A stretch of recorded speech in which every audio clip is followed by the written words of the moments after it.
Hello there, my sleepy travelers. Come closer now. Tuck yourself beneath your blankets and let the outside world fade away like a mist upon the morning hills. For tonight, we leave behind the busy roads and noisy markets, and we step quietly into the world of Middle-earth, where ancient trees whisper to the stars and forgotten paths wind beneath silver moonlight. The fire is warm, crackling gently at our feet. Outside, the soft hum of the night wraps the Shire in peace. Fireflies blink between ivy-covered fences, and somewhere far off, a nightingale sings to the moon. The grass is cool beneath bare toes, and the scent of lavender floats in on the breeze. Here, in this calm, enchanted space, let us begin our tale, one that drifts softly beyond the edges of the map. A tale not of swords and battles, but of quiet wonder, old shadows, and gentle footsteps through places long lost to time. Tonight, we speak of a place cloaked in legend, Dol Guldur, the hill of dark sorcery. But worry not, for we walk not with fear, but with understanding, slowly, softly, as all true bedtime tales begin. Now that you're settled, let your breathing slow. Let your eyes grow heavy with the comfort of a story just beginning. For this night, we journey softly into one of the oldest corners of Middle-earth, through a tale wrapped in shadow, but told with warmth and wisdom. Tonight's tale brings us to Dol Guldur, a name spoken quietly even by the wise. Many know it as the place where Sauron once hid, cloaked in the guise of the necromancer. But before that, before darkness took root in its foundations, Dol Guldur was something else entirely. A silent hill beneath Greenwood the Great, touched by ancient secrets and something older than evil. But do not worry, dear one. We will not face this tale with fear or haste. Ours is a peaceful path, one of gentle discovery.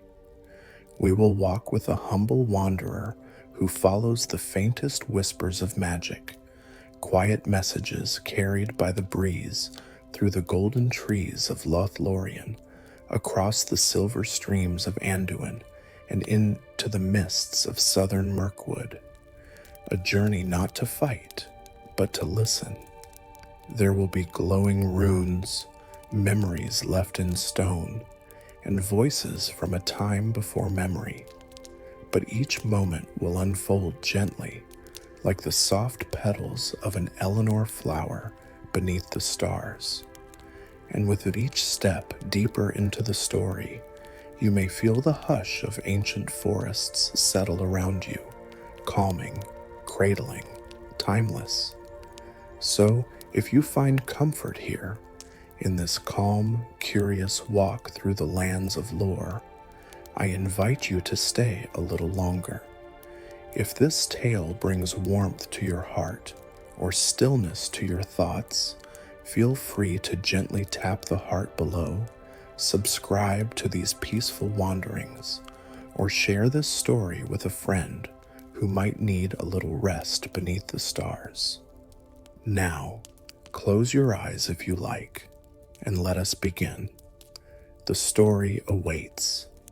There once lived, in a quiet vale on the edge of the Anduin, a traveler of no great fame, but deep and gentle wisdom. His name was Elric, a man neither elf nor dwarf, but of the race of men, descended from the line of the Dunedain, though far removed from any great halls or lineage of power. Elric did not wield sword or command armies, nor did he seek such things. He was, instead, a listener, a collector of forgotten songs, of stories whispered by rivers and dreams scattered in the hush of dawn.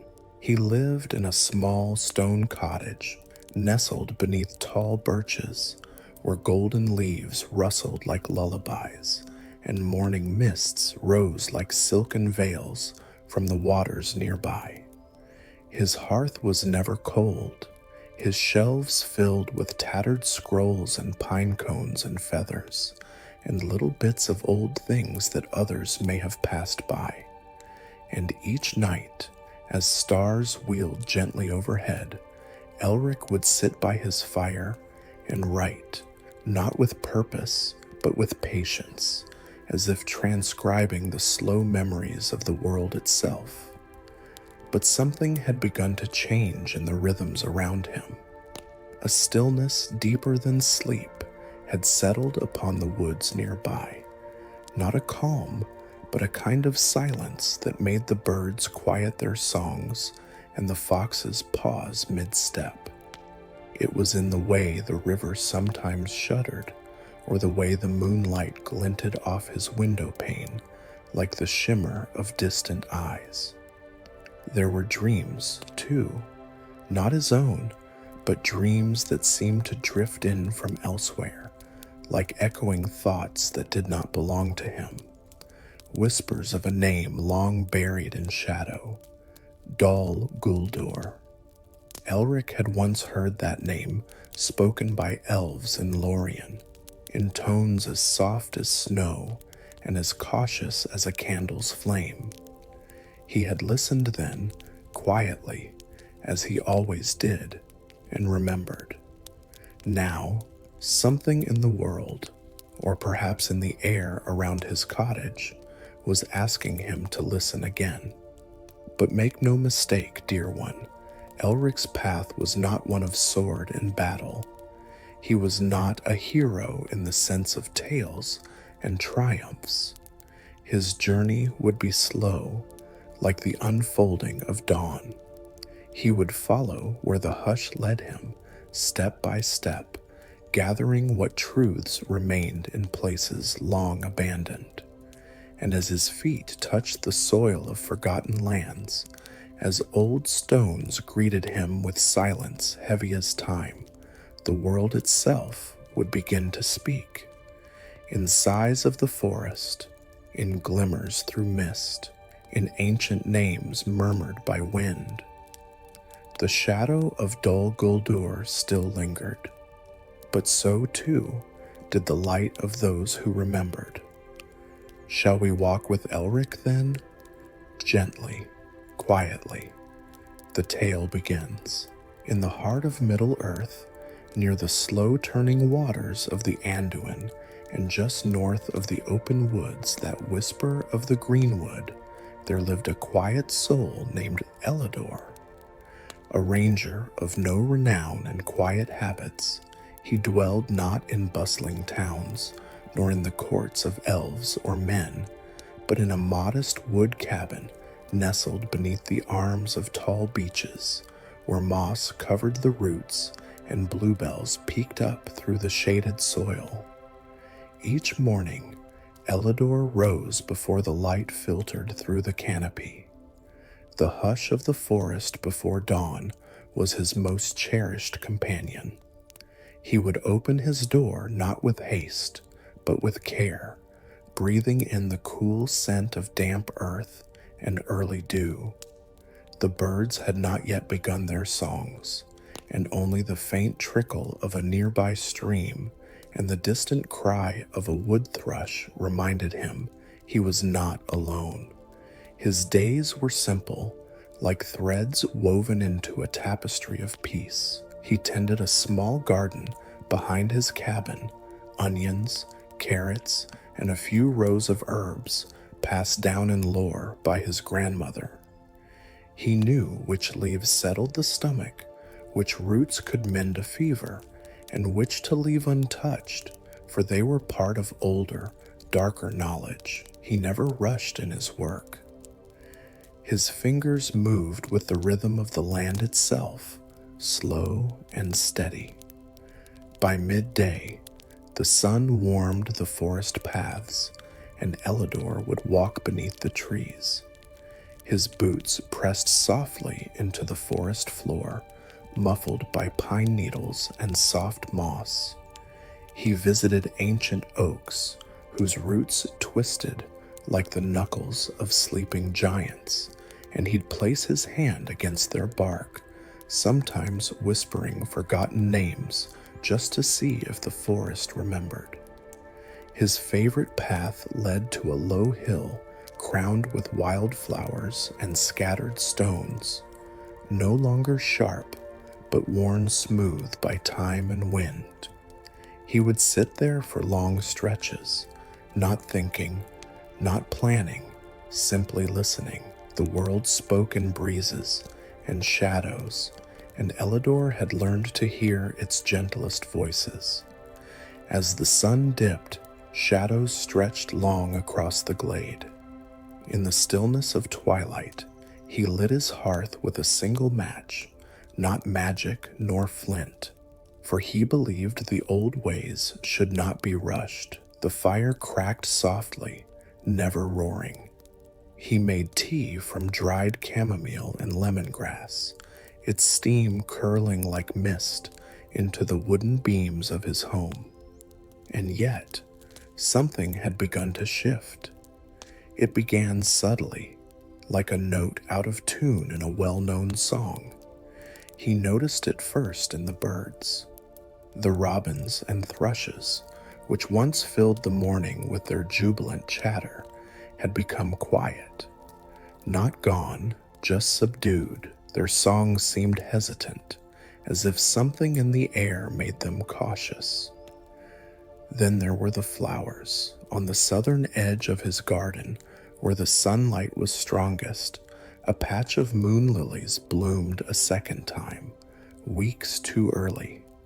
Their petals opened only in twilight, and they glowed faintly, as if catching a light that was not from the sun. One evening, while walking by the old stream, Elidor came across a rock he did not remember. It was small, half buried, and unlike any others nearby.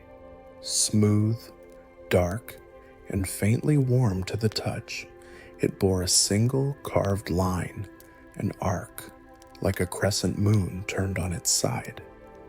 When he returned the next day, the rock was gone. Or perhaps he simply couldn't find it again. The dreams, too, had changed.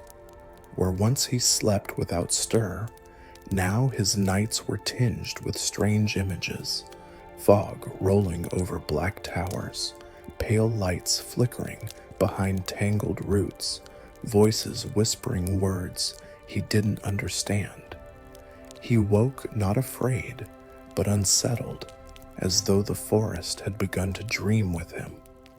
One morning, as the mists rolled thick and low, he stepped outside to find the edges of his garden touched with frost, despite the warmth of early autumn. The frost was not harsh nor biting, but it left behind patterns on the leaves, spirals, lines, even a faint symbol he thought he'd seen in one of his dreams. He didn't speak of these things.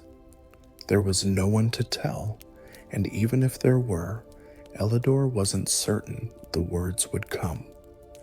The mystery was not loud. It whispered, pressed gently against his routine, like wind curling beneath a door not quite shut. He carried it in silence, as one might carry a memory not yet fully understood, and still he continued his days. Each dusk, he lit his lantern and sat on the porch, watching fireflies blink in the hush. Yet even they seemed to behave differently now, gathering in tighter groups, flickering in slow, synchronized waves, as though trying to form a pattern. He squinted once, unsure if he saw them trace the same crescent shape the stone had borne. He thought, perhaps, the forest was watching, not in a menacing way, but like an old friend waking from a deep sleep, not yet speaking, only observing. He took more walks, longer ones. His path began to veer westward, though he hadn't meant to change it.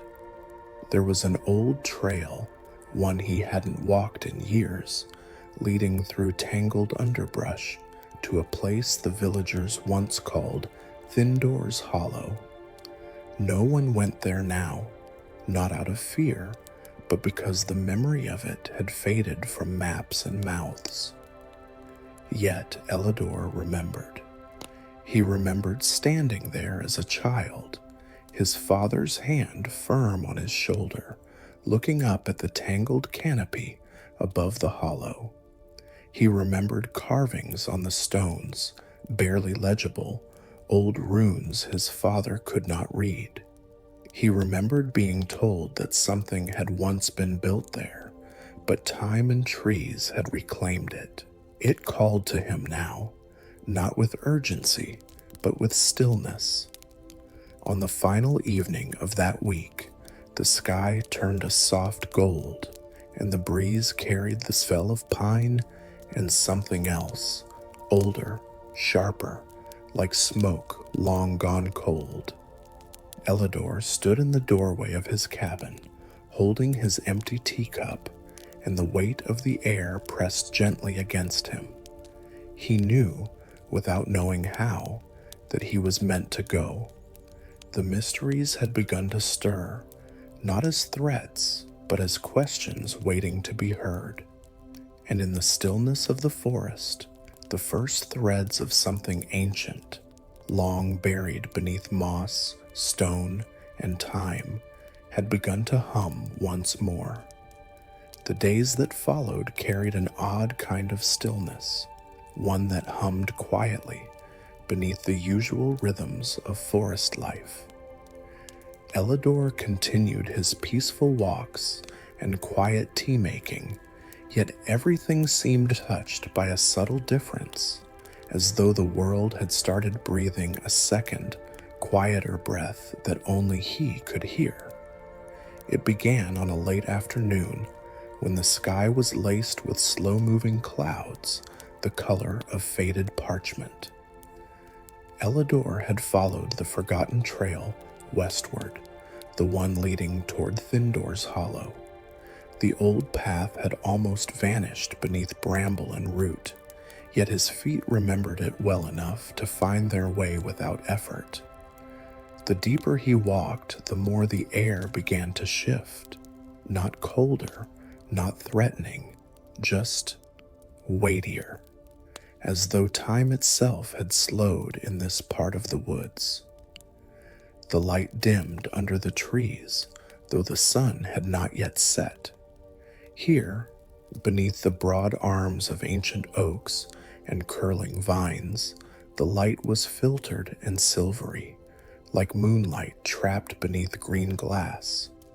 The leaves whispered above him in a language that felt just beyond recognition, gentle rustlings and sways that stirred memories older than memory.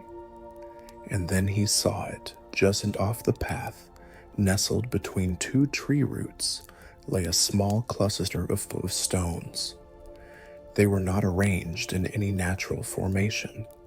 No, they formed a perfect spiral, almost imperceptible beneath a carpet of moss and fallen leaves. Elidor crouched slowly, brushing the debris away with the back of his hand. In the center of the spiral sat a single white feather, long and delicate, untouched by dirt or damp. He did not pick it up. He only stared for a long while, feeling a strange warmth rise in his chest, something between awe and remembrance. It was not a bird's feather, not one from these woods.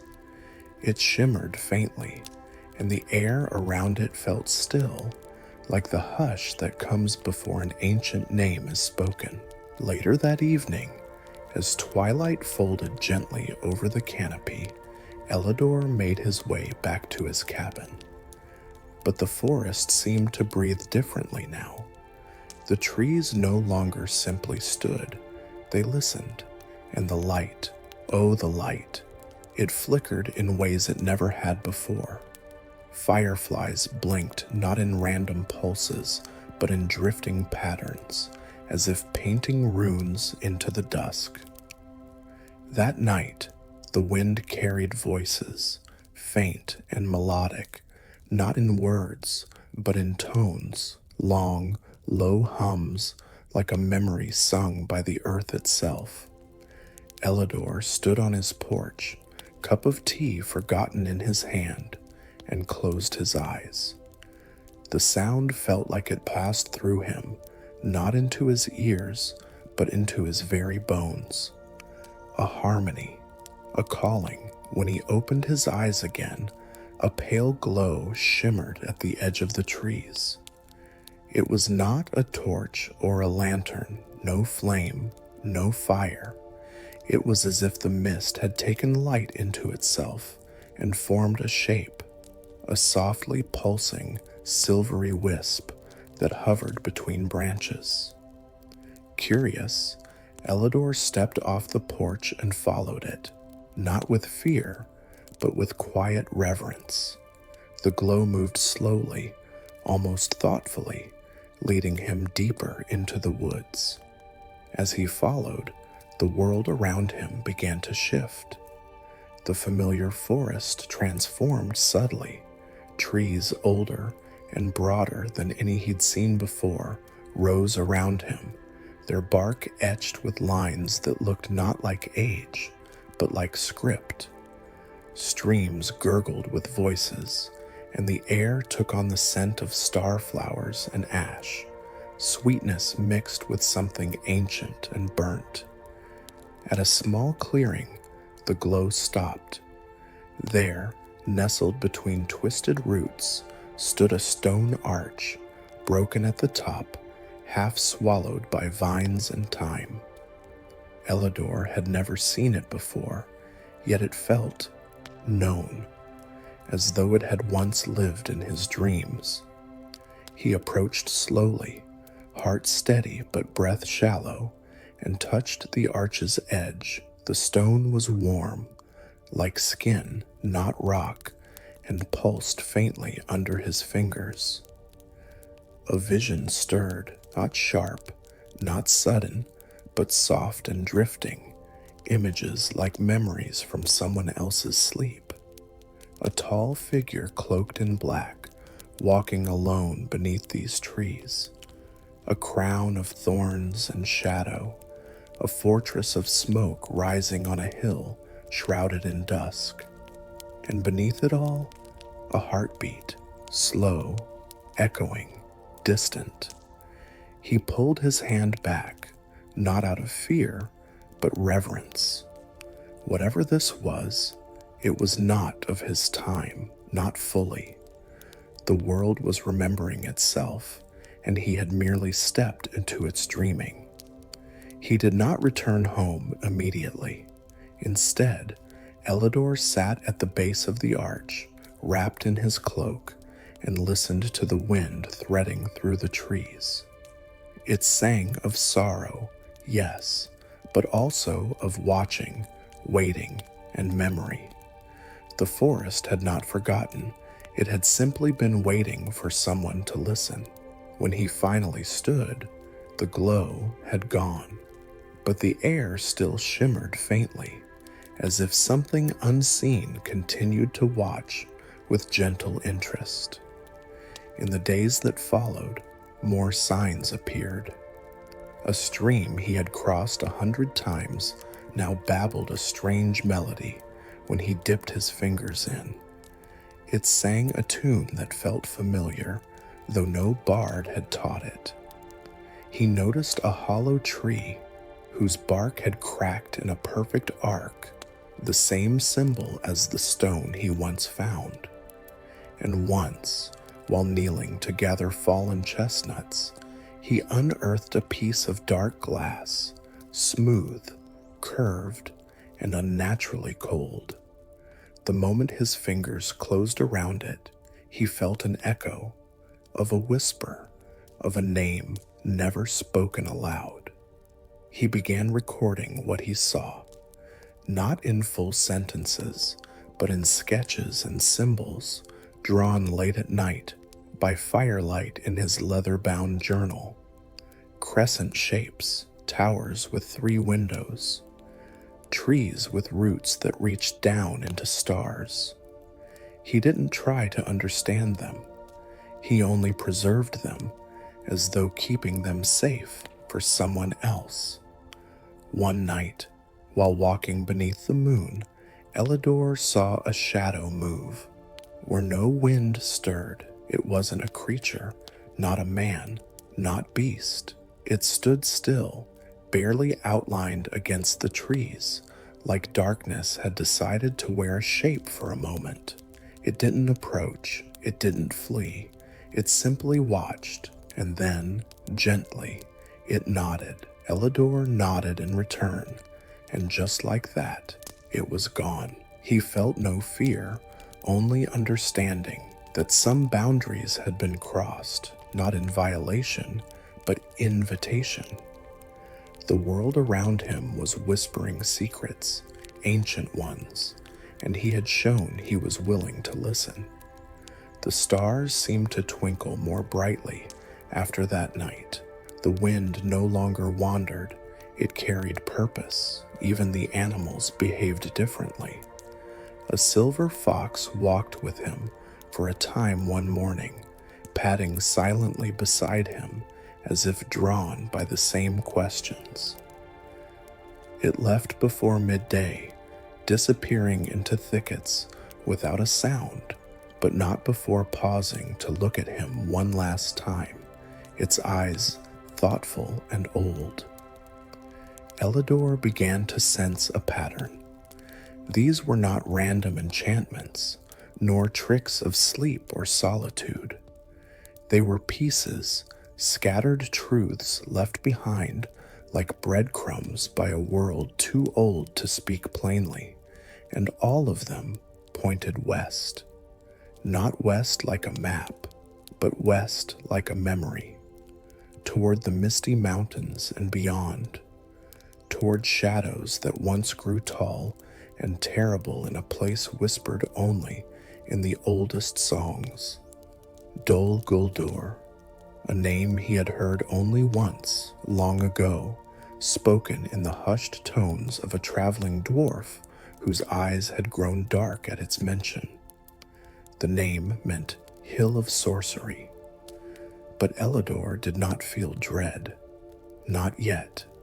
Only curiosity and the deep, serene pull of something waiting in silence beneath stone and root and shadow. The mystery had revealed its first threads, and Middle-earth was beginning to stir. The evening Vempehuvel, with a hush over the greenwood, now known to many as Mirkwood. Yet in this quiet corner, where our gentle traveler, Eldarion, wandered, the trees still whispered secrets as they once did in ancient days. With the warm weight of his cloak wrapped tightly around him and his steps soft upon the mossy earth, he ventured farther than he ever had before. Not from urgency nor fear, but from a longing that had begun to pulse quietly within his heart. A soft mist curled at the edges of the trees, rolling low across the ground, as if the forest itself exhaled in dream. Moonlight filtered through the canopy, turning the air to silver. The soft rustle of leaves above was not stirred by wind. There was no breeze tonight, but by something subtler, more ancient. And then, the first moment of wonder. Beneath the low-hanging branches of an elder beech tree, he saw it, a faint, glowing line etched along the bark, barely visible unless caught in just the right light. It shimmered faintly, like the trace of a memory. Eldarion reached out, fingers trembling slightly, not with fear, but reverence, and touched the bark. Warm, warmer than it should have been on such a cool evening. The tree did not move, but something within it hummed, a vibration of memory, or perhaps of song. He could not tell which. The forest grew still, the silence wrapping around him like a soft woolen blanket. Even the crickets held their tune, as though the night paused in gentle awe. From somewhere unseen, a sound drifted, soft and melodic, like a lullaby sung in Elvish. Eldarien did not understand the words, but the melody curled around his heart and tugged at something deep within. It was a song not of warning nor welcome, but of remembrance, as if the land itself remembered who it had once been and whispered its truth to those who still listened. He followed the sound, each step muffled by the thick forest floor, eyes wide but calm. There was no urgency, only quiet purpose. The trees parted ahead, revealing a small glade, bathed in moonlight. At its center stood a figure, tall and still, wrapped in robes that shimmered like water under starlight. A hood covered their face, yet their presence did not strike fear. It evoked peace, curiosity, and an odd sensation that time had slowed. The figure raised one hand, beckoning silently. Eldarien did not speak. He stepped into the glade, breath held, as if he feared breaking the spell of the moment. The figure extended something toward him, an object wrapped in worn cloth, bound by a silver thread. Slowly, reverently, Eldarien took it. The fabric was soft as moss, aged, but lovingly preserved. He unwrapped it slowly. Within lay a stone, smooth, oval, pale green, with veins of silver light pulsing gently within it. As he held it in his hands, the glade around him dimmed slightly, as though the forest, too, turned its gaze toward the artifact. The air grew heavier, not oppressive, but full, like the hush of a sanctuary or the moment before a song begins. Memories, his own, and some not his, fluttered through his mind. A great tower hidden beneath vines, a shadow cloaked in whispers, a white hand reaching toward a flame that did not burn. And then the figure spoke, not aloud but within. The tower endures, the shadow stirs beneath its roots, but the forest remembers. Eldarien closed his eyes, letting the words settle. When he opened them, the figure was gone, but the glade remained, peaceful and still. The stone in his palm continued to pulse gently, as if alive. He did not run, or cry out, or question. He merely sat at the edge of the glade, resting against the roots of an ancient tree. The stars blinked gently above him. The night resumed its quiet song. Crickets began their music once more, and an owl hooted softly in the distance. The mystery had revealed itself, not in full, but just enough. And that was all he needed. Eldarien traced the silver lines in the stone with his thumb, heart calm, breath steady. He did not yet know what it meant, or why it had come to him, but the moment itself, soft, sacred, and still, was enough for now. In the days to come, he would understand more. He would follow where the stone led, into the deeper heart of Mirkwood, perhaps even to Dol Guldur itself. But not tonight. Tonight, he would rest beneath the stars, with the first whisper of truth cradled in his hands, and the quiet blessing of the forest singing him to sleep. When dawn gently brushed the treetops of Mirkwood, It arrived not with trumpets of light, but with a whisper, a delicate shift in color that moved through the leaves like a secret. Eldarien stuttered beneath the ancient tree where he had rested, the pulsing green stone still cupped softly in his hand. The warmth it radiated had lulled him into the deepest, most peaceful sleep he had known in many moons. The glade where the mysterious figure had appeared now looked entirely ordinary. No shimmering presence remained, no strange symbols danced in the air, just dew-kissed grass, shafts of morning sunlight catching on spider webs, and the occasional flutter of a waking bird. Yet within Eldarien, something had changed.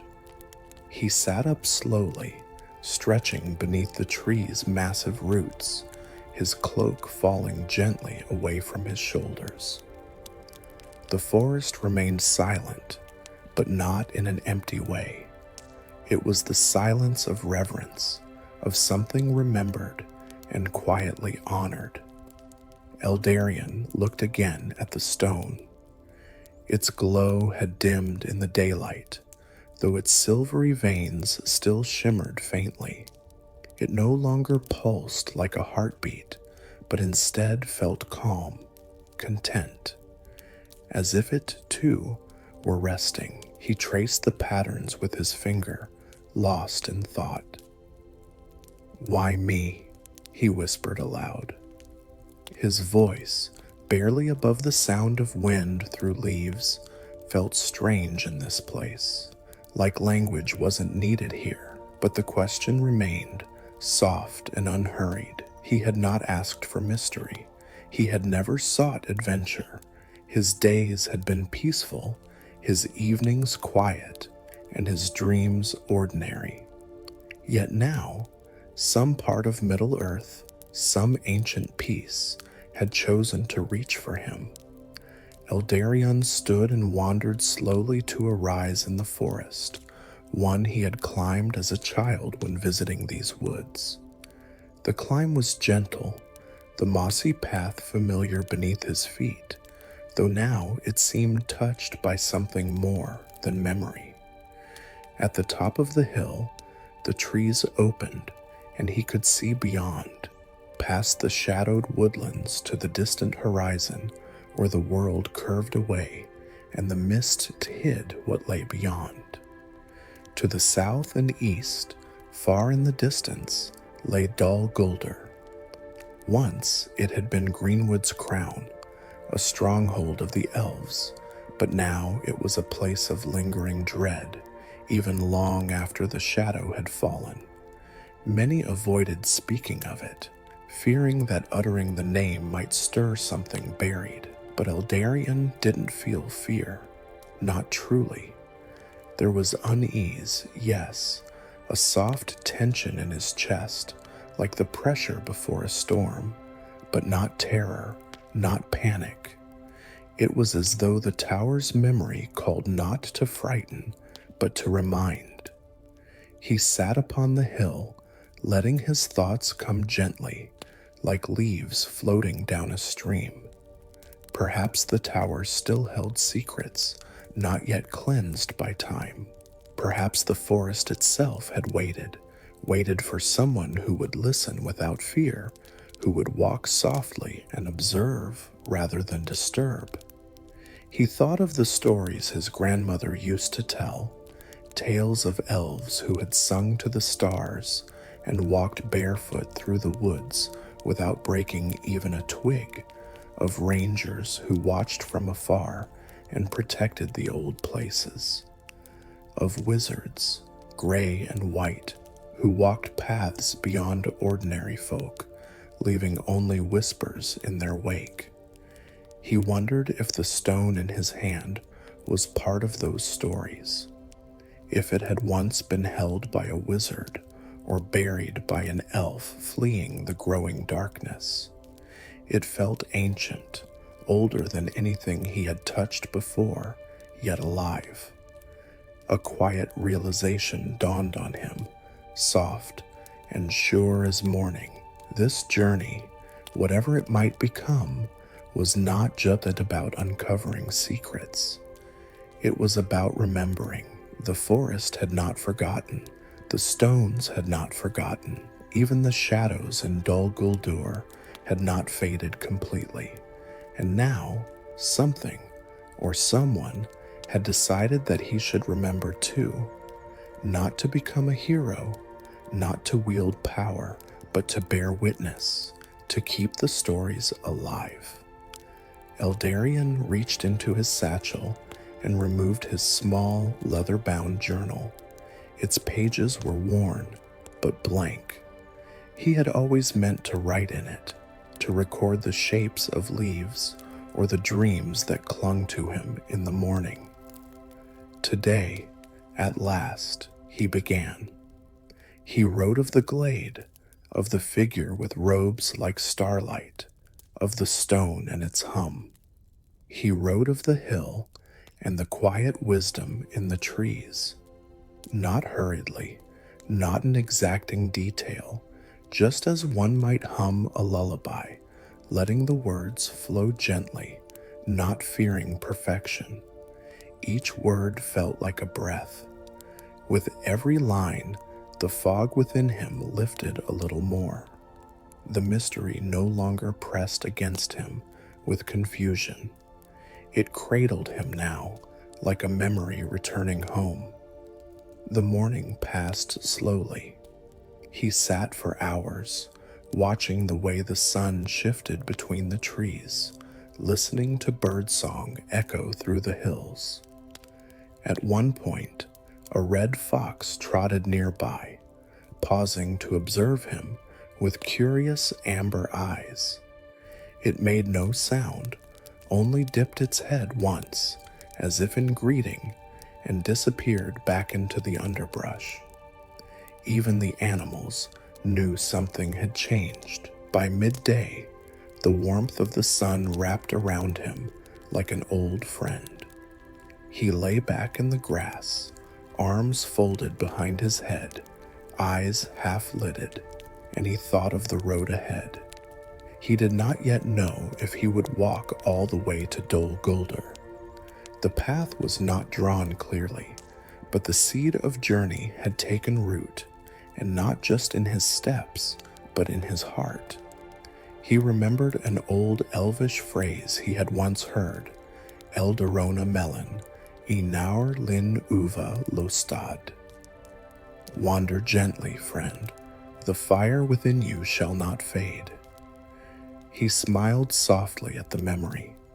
He was no warrior, no scholar, just a quiet man with kind eyes and a listening heart. But sometimes the world needed such people, not to fight the darkness, but to carry the light gently, like a lantern in the night. As the golden hush of late afternoon settled over the edge of the woods, Eldarion stood once more at the hilltop, gazing into the whispering expanse of Mirkwood. The glade behind him was now a sacred memory, a place that had stirred something ancient within him. But before him lay the path ahead, veiled in shade and secret. He did not rush into the trees. He waited, letting the moment breathe, and the forest, ever patient, opened to him without sound. The trail he took was not marked by signposts or well-trod earth. It seemed to shape itself gently beneath his steps, as if the leaves knew his name and moved aside in quiet welcome. His boots pressed softly into moss, never cracking twig nor stone, for he walked with care and with thought. It was not long before he heard the hush of a stream nearby, its gurgle winding through the silence like a lullaby. He followed the sound with ease, grateful for its company. There, beside the water, beneath a silver-barked beech tree, sat a figure cloaked in green and brown. The The figure turned before Eldarion could speak, revealing a calm face framed by weather-worn lines and eyes that glimmered like starlight reflected on still water. "A good evening to you, traveler," the man said with warmth, not surprise. "You carry the scent of old stones and long memory." Eldarion bowed gently. "And you carry the gaze of someone who watches both shadow and sun." The man chuckled quietly, motioning for him to sit. "You speak as one who listens to more than wind and leaf. Come, rest. You have stepped into a path many do not see." They sat together beneath the tree, the stream murmuring beside them. The man introduced himself only as Halas, a wanderer, a Dunedain ranger who walked the forgotten paths of Mirkwood and beyond. His voice was low, like the rustle of pages in an old book, and he spoke not of himself, but of the land. "These woods remember more than most," Halas said, gazing into the trees.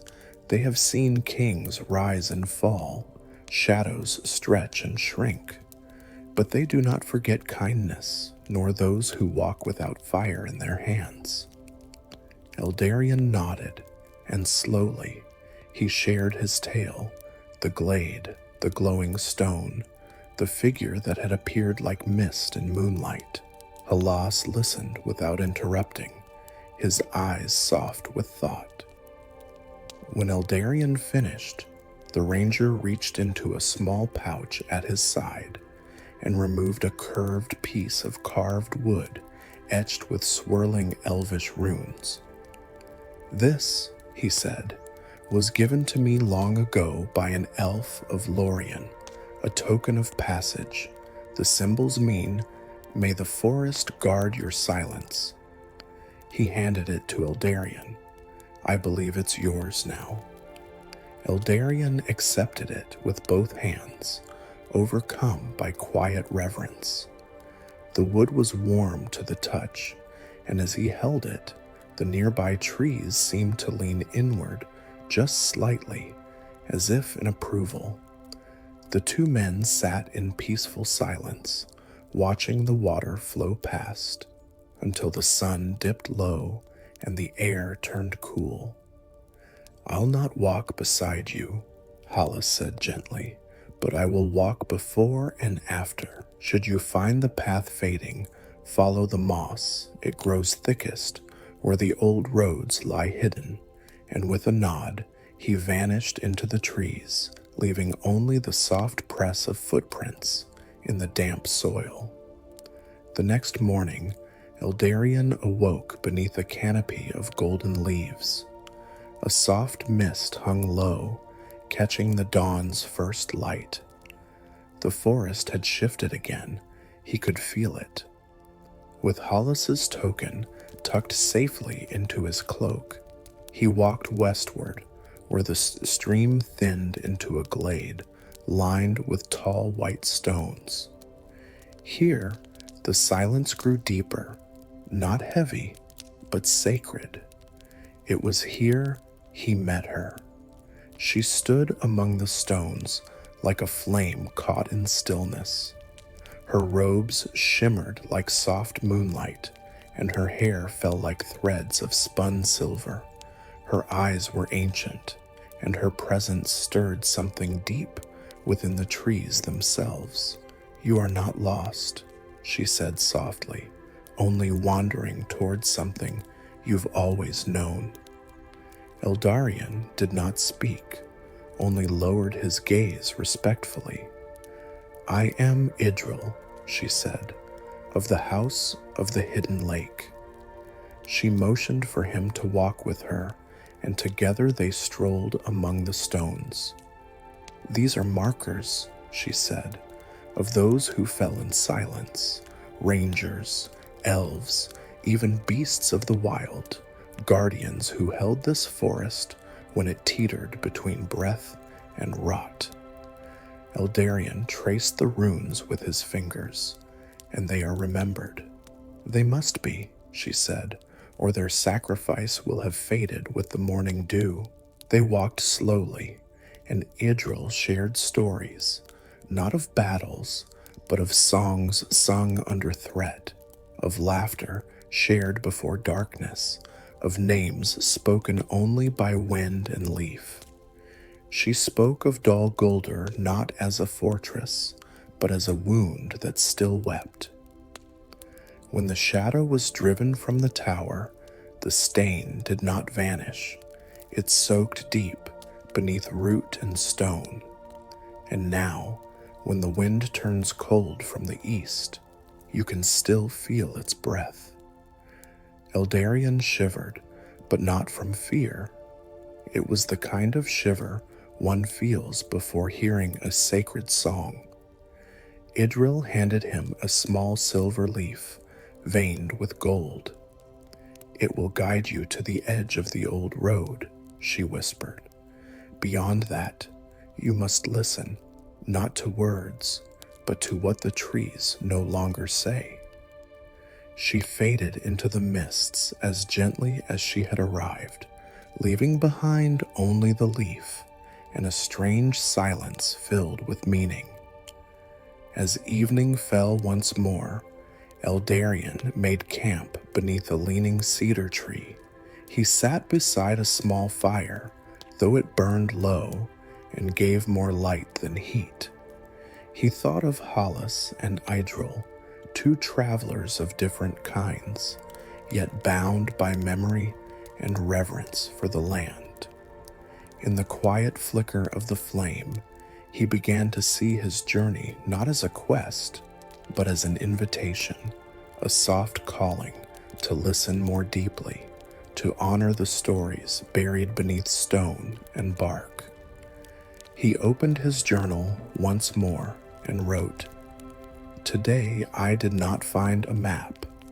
I found voices, soft ones, carried not by sound, but by stillness. And in those voices I saw the outline of the road ahead, not drawn in ink or thread, but shaped in wind and whisper. I am not walking toward Dol Guldur.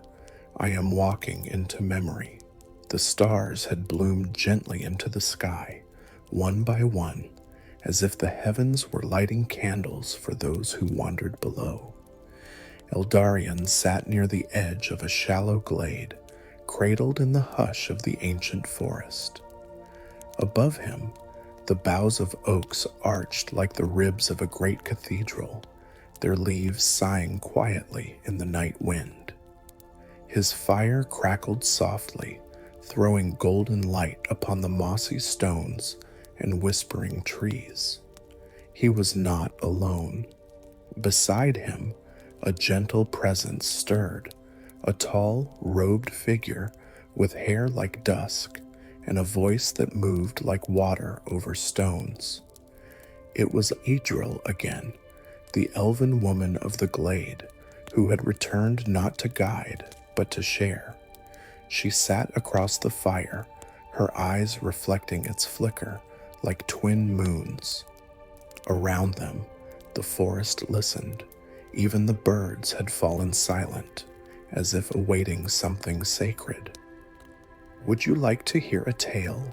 she asked softly, the words nearly lost to the wind. Eldarion nodded, and she began. "There was a time," she said, "long before the tower of Dol Guldur ever darkened the greenwood, when the stars were new and men still dreamed beneath the open sky. In those early days, before even Gondor rose, the East whispered with old songs and older secrets." Her voice lulled like a lullaby as she spoke of Melian, the Maya who walked beneath moonlight in the days before kingdoms were carved. She told of Thingol, enchanted in the woods by Melian's song, and how their daughter Luthien danced with stars in her hair. "And did you know," Idril whispered with a smile, that the trees here still hum her melody when the air is still and the stars burn low? Eldarion closed his eyes, and for a moment he heard it, the faintest lilting strain of a song not sung aloud in many ages, a tune remembered only by bark and breeze. Edril continued, telling of the watchers of Amon Lanc, who once stood guard before the shadow came, of elven scouts who left tokens of starlight on branches so their kin could find safe paths, and of Entwives, lost but not forgotten, whose laughter once echoed in these woods before fading westward like the last gold leaves of autumn. Do the Entwives still walk? Eldarion asked quietly. Perhaps not with feet, Idril answered, but with memory. Sometimes, when trees lean too suddenly, or vines curl just so, the forest remembers them. And when you dream beneath the old trees, sometimes they visit. Later that night, another joined the circle. It was Hollis, the ranger, stepping quietly into the firelight as if drawn by the warmth of shared memory. He greeted them with a nod and a kind smile, then settled beside the fire with a soft sigh. I have a tale too, he said after a while, looking toward the stars.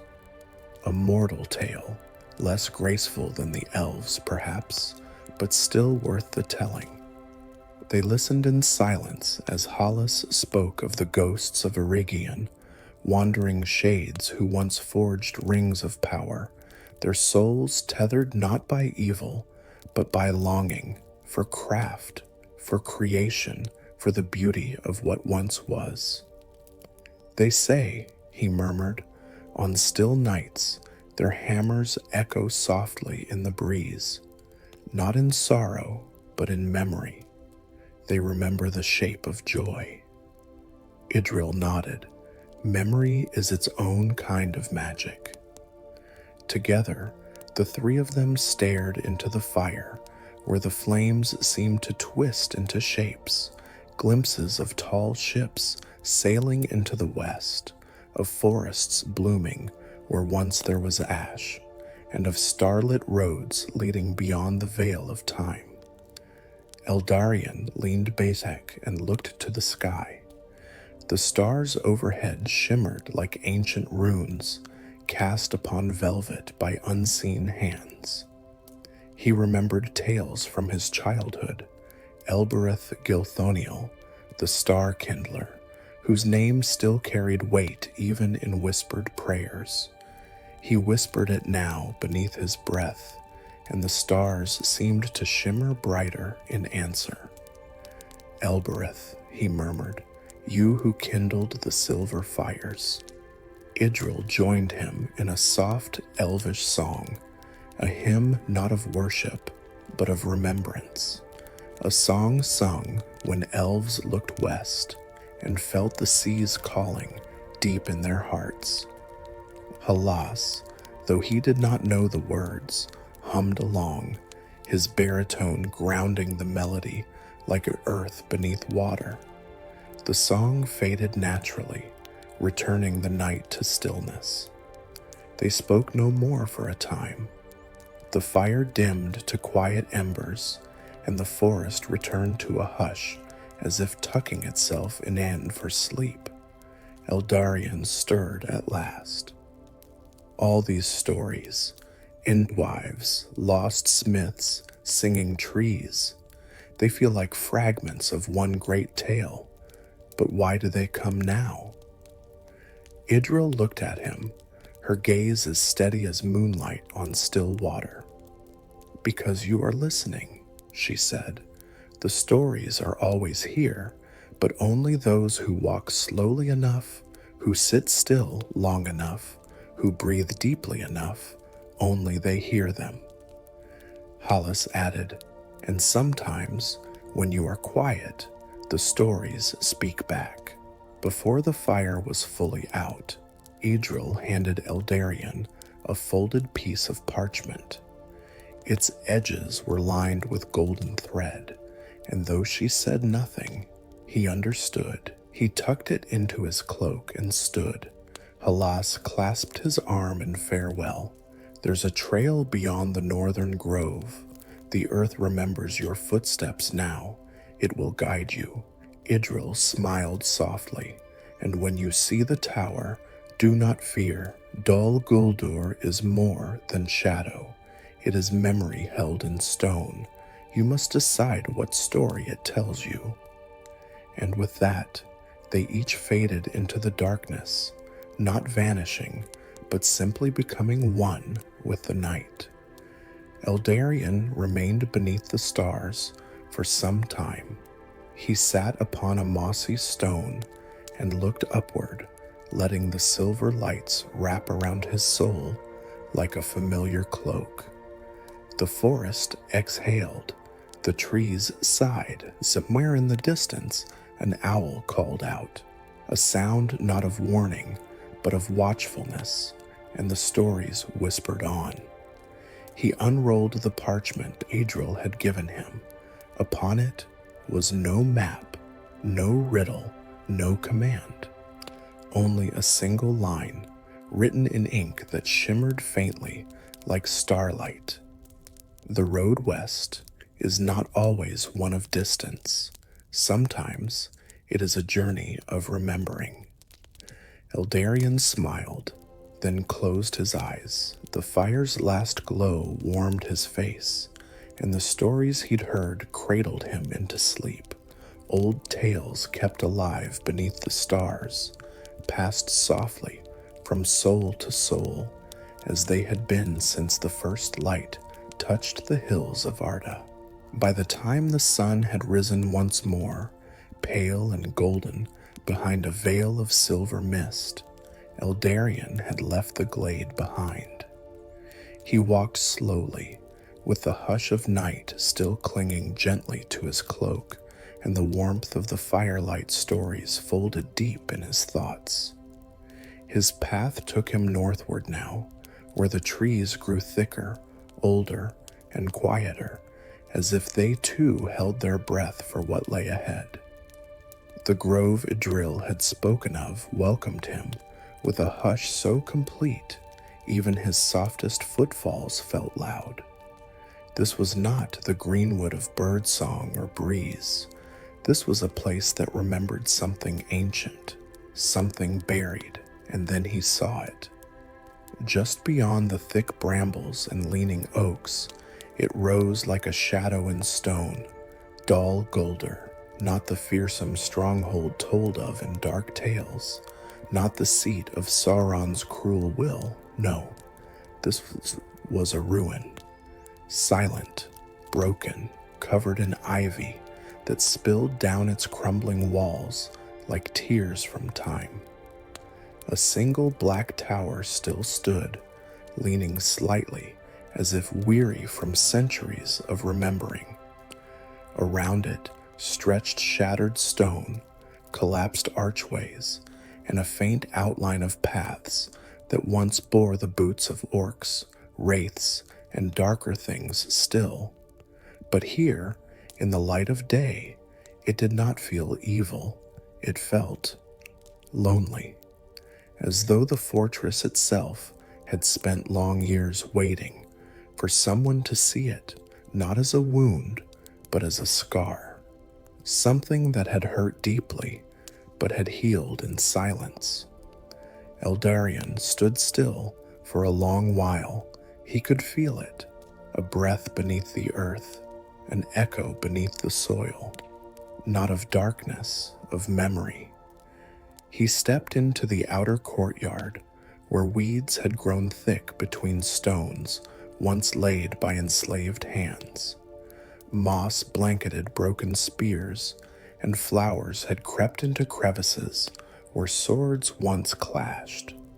Here was no battle cry now, only the murmur of wind through hollows. In the heart of the ruin stood the central hall, a wide, roofless space with pillars cracked and bent like tired shoulders. Vines had twisted around every surface, softening what had once been sharp and cruel. Sunlight broke through the open roof, spilling golden beams onto the stone floor like quiet blessings. And there, in the very center, rested something unexpected. A small pedestal, old and worn, but atop it lay a single black stone, veined with silver, softly pulsing with a faint inner glow. Not threatening, not summoning, just pulsing like a heartbeat, like remembrance. Eldarien approached slowly, the wind circling around him, carrying with it a hush, like the breath before a lullaby. As he reached out and touched the stone, he felt nothing painful, no surge of dark power, no fear, only warmth, like the final embers of a long-quenched fire. And then he saw, not with his eyes, but through something older, deeper. He stood now not in ruin, but in memory. Dol Guldur stood whole before him, the black tower gleaming darkly beneath a sky of steel. He saw the shadow move through its halls, not Sauron himself, but something left behind. An echo, a vessel. He saw wraiths whispering, their forms barely clinging to shape. He saw prisoners weep. He saw spells cast in languages long lost. But through it all, he felt something unexpected, regret. Yes, regret. Dol Guldur had once been a fortress, yes, but it had also been a prison, and not just for those held within its walls. Even the shadow had been trapped, bound to a shape it did not choose, to a place it could not leave, consumed by a hunger it did not understand. In its deepest chamber, Eldarien saw a vision, a figure cloaked in shadow, bound by unseen chains. It was not screaming, it was not raging, it was weeping, and for the first time, Eldarien understood. When the vision faded and the ruin returned to him, Eldarien was kneeling by the pedestal, the stone still beneath his fingers. It was no longer glowing. Its light had faded, as though finally, it had shared its truth. And now it could rest. He stood. The weight in the air was lighter now. The trees no longer leaned in suspicion, but in shelter. The ruins no longer loomed. They rested. Dol Guldur was no longer cursed. It had simply been remembering alone, and now it had been seen. As he left the fortress, he noticed small signs he hadn't seen before, saplings growing between stones, wildflowers blooming near the base of the old tower, and birds nesting in hollow arrow slits once meant for war. The forest was reclaiming the shadow, not destroying it, but weaving it back into the story of the land. As Adril had said, memory is its own kind of magic. Eldarien paused on the ridge, before the path dipped once more into the greenwood. He turned back for a final look at Dol Guldur. It did not speak, but it no longer needed to.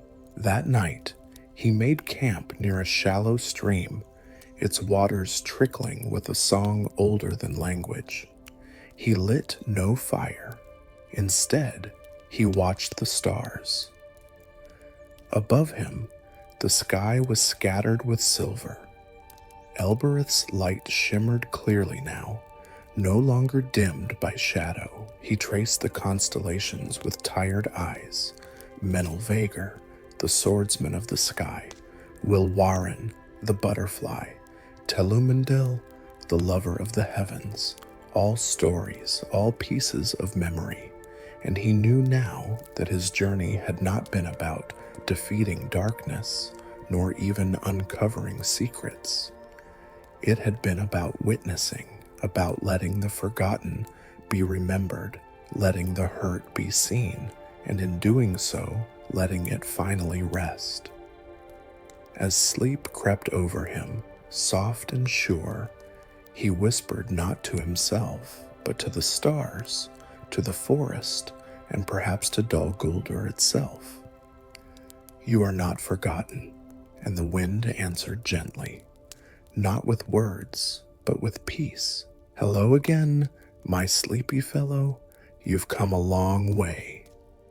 As the stars wheel slowly overhead, and the soft breath of night settles across the land, let us take a quiet moment, just you and I, to rest in the stillness left behind. Dol Guldur, the once feared fortress of shadow, now lies behind us. Its story whispered, its secrets finally shared, not with a shout, not with fury, but with the hush of understanding. And as we sit here, wrapped in the warmth of gentle memory, let us remember what this journey was truly about. Not about battles or victories, but about listening to the land, to the echoes of things forgotten, to the gentle voices in the trees, in the wind, in the hush of ruin. Sometimes all a place or a person needs is to be seen, not judged, not solved, just seen. You walked with Eldarien, step by slow step. You watched the forest lean toward him with quiet curiosity. You heard the stories told beneath starlight, and you too stood within the silent halls of Dol Guldur, not to fear, but to understand. And now that story rests, its pages turned, its song complete. So here, in the soft hush of twilight, let your thoughts drift gently, like fallen leaves carried by a stream. Close your eyes if they haven't already. Let your breath slow, like the breeze that dances over moss and under branches. You are safe now. You are at peace. Perhaps in your dreams, you will walk those old paths again, the ones that curve between ancient trees and forgotten stones. Perhaps you'll hear the faint call of an elven voice carried far upon the wind, or see a flicker of silver light just beyond the edge of sleep.